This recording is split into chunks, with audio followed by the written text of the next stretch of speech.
A Série A, né, do Campeonato Brasileiro teve a 32ª rodada acontecendo aí de maneira parcial, né? Tivemos aí alguns jogos acontecendo e alguns jogos ainda vão acontecer nessa semana. Tá aí na tela para vocês os resultados, né, da rodada parcial. Foram 6 jogos até agora. Fluminense 2, Grêmio 2 na sexta-feira. Eu tava jogando bola, nem vi esse jogo aí. Arrumei um rachinha na sexta pra ir jogar e acabei não acompanhando. Bragantino e Cuiabá no sábado às 4 horas empataram em 0-0. Esse resultado aí mantém o Bragantino aqui ainda numa situação complicada, né? Conseguiu sair da zona do rebaixamento por conta da derrota do Atlético Paranaense, já que na mesma quantidade de pontos o Bragantino tem menos vitórias, mas aí com esse ponto sai da zona do rebaixamento a equipe do Bragantino, mas mesmo assim não é uma situação cômoda, porque o Atlético Paranaense ainda vai jogar, né? Então pode voltar aí para a zona do rebaixamento e ainda está numa situação perigosa a equipe do Bragantino. Já o Cuiabá, eu creio que 7 pontos aí pra tirar em 6 jogos é muito difícil. O Atlético Goianiense, pior ainda, né? Tem 7 jogos ainda, né? Tem um jogo a mais pra fazer, mas são 13 pontos. Praticamente impossível. Mas o Cuiabá também, com esse empate, praticamente enterra, né? Praticamente enterra a equipe do Cuiabá. Vamos supor que os times cheguem a 40 pontos. O Cuiabá precisa de 12 em 18, né? Muito difícil aí a vida do Cuiabá.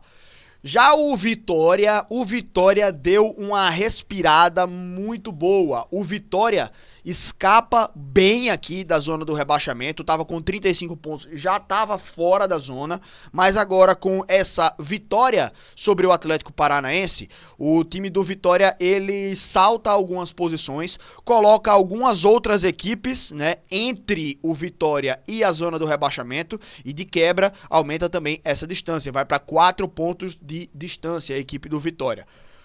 Não tá salvo, não se contentar com isso, correr para pontuar mais ainda, principalmente aí dentro de casa, que é um dos pontos fortes do Vitória. Venceu fora de casa agora, ótimo, maravilha, né? Era um duelo direto, importantíssimo também.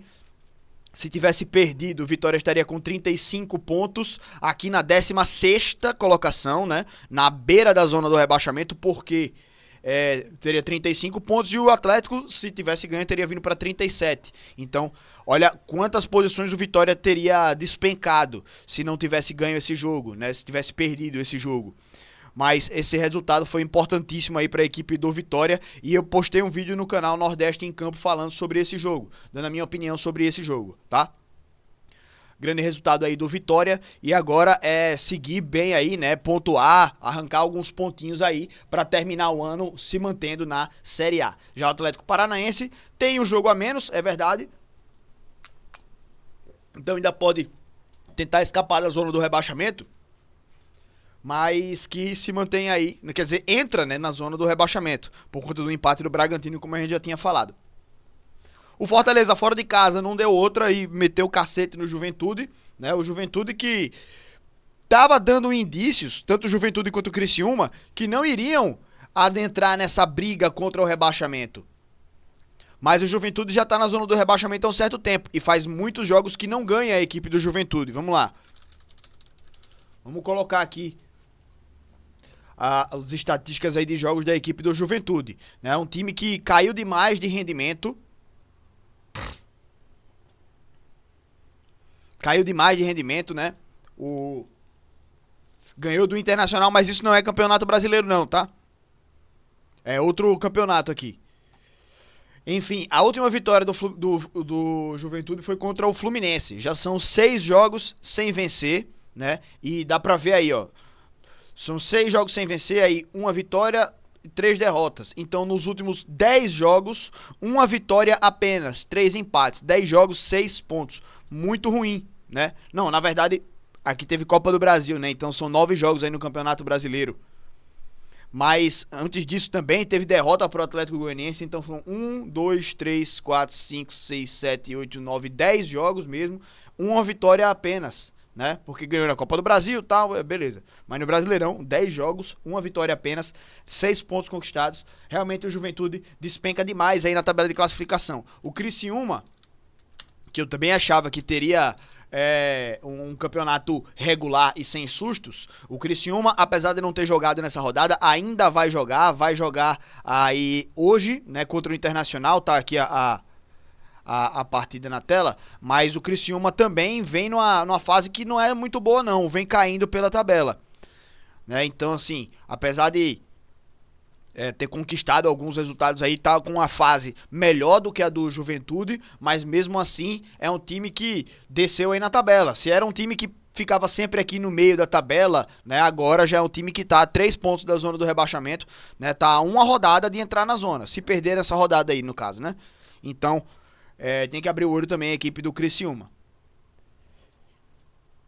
Mas vai jogar ainda nessa rodada, né? E aí o Fortaleza, com esse resultado aí, esse 3-0, fica aqui na terceira colocação, né? Poderia estar bem próximo aí da equipe do Flamengo, né?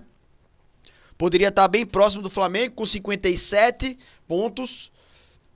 Mas o Fortaleza venceu o seu jogo. Importante demais esse resultado aí da equipe do Fortaleza para recuperar um pouco da empolgação, recuperar um pouco da motivação da equipe, né, em manter lá a confiança do time, né, de ganhar seus jogos e se manter aí no topo para garantir uma vaguinha na zona de classificação para a Libertadores de maneira direta, né? E ainda, claro, ainda sonhar com algum tropeço aí dos seus adversários e tentar sonhar com alcançar aí algum deles para ultrapassar. Acho difícil, mas é possível. Olha só, o Palmeiras perdeu um clássico aí para a equipe do Corinthians. O Corinthians fazia anos que não ganhava do Palmeiras um clássico, ganhou agora 2-0. Corinthians de quebra também já dá uma ressuscitada aqui na tabela, assim como o próprio Vitória, né? Então dá um bom salto aqui na tabela a equipe do Corinthians, vem para 38 pontos. Respira bem na tabela a equipe do Corinthians e tira pontos aí da equipe do Palmeiras, impede que o Palmeiras colhe lá no Botafogo, né? Eu odeio essas propagandas do GE, mas enfim, o Palmeiras poderia ter ultrapassado provisoriamente a equipe do Botafogo. Se tivesse ganho, seu jogo viria para os mesmos 64 pontos, 19 vitórias. E estaria melhor no saldo de gols, né? Então teria ultrapassado provisoriamente. O Botafogo agora tem a chance de desgarrar, né? E aí, falando já sobre os jogos que ainda vão acontecer, hoje tem 3 partidas, Inter e Criciúma. Não, calma, foram 5 jogos só, calma.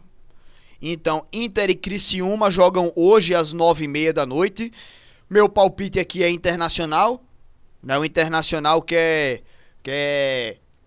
chegar aqui nesse G4, né, para garantir uma vaga direta na Libertadores. Então acho que o Internacional ganha esse jogo, ultrapassando aí a equipe do Flamengo.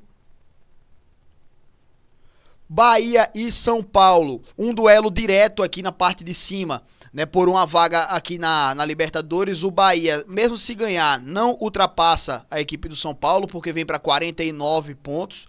Eu creio que o Bahia ganha esse jogo, tá? Muita pressão nos bastidores do Bahia, pressão da torcida, né? Faixas aí protestando contra o Rogério Ceni, protestando contra o time, né?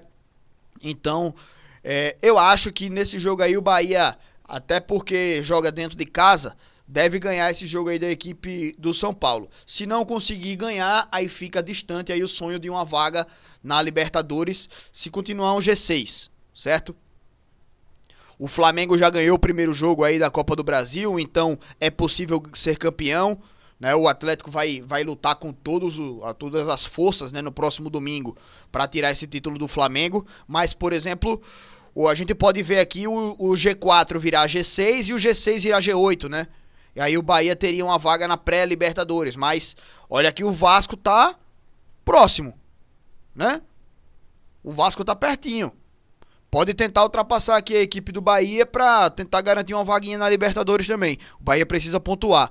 Eu acho que pontua, mas que se tropeçar também fica muito distante a equipe do Bahia de alcançar uma vaga aqui no G6, né? E aí a gente vai observando aí como a tabela vai ficar de acordo com os títulos aí, né, de Sul-Americana, Libertadores e Copa do Brasil.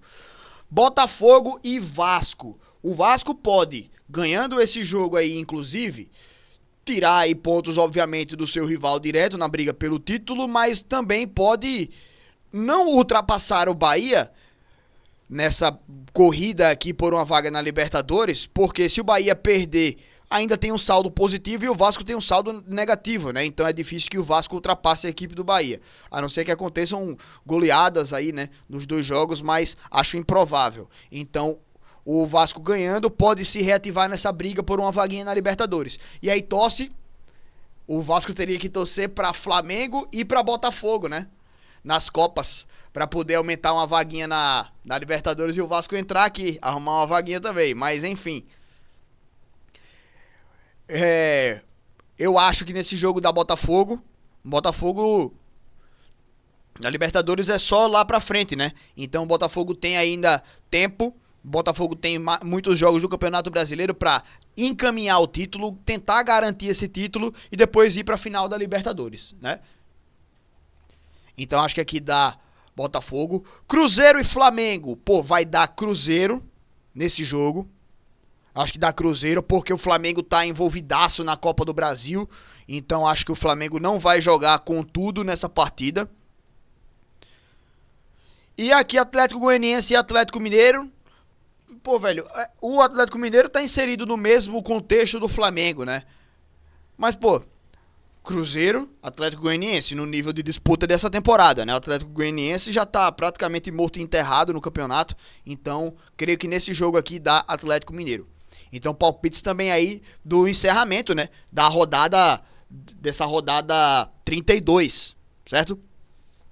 Então continua a rodada hoje às 9h30 da noite e se encerra amanhã às 9 também. Se encerra amanhã às 9 da noite essa 32ª rodada do Campeonato Brasileiro.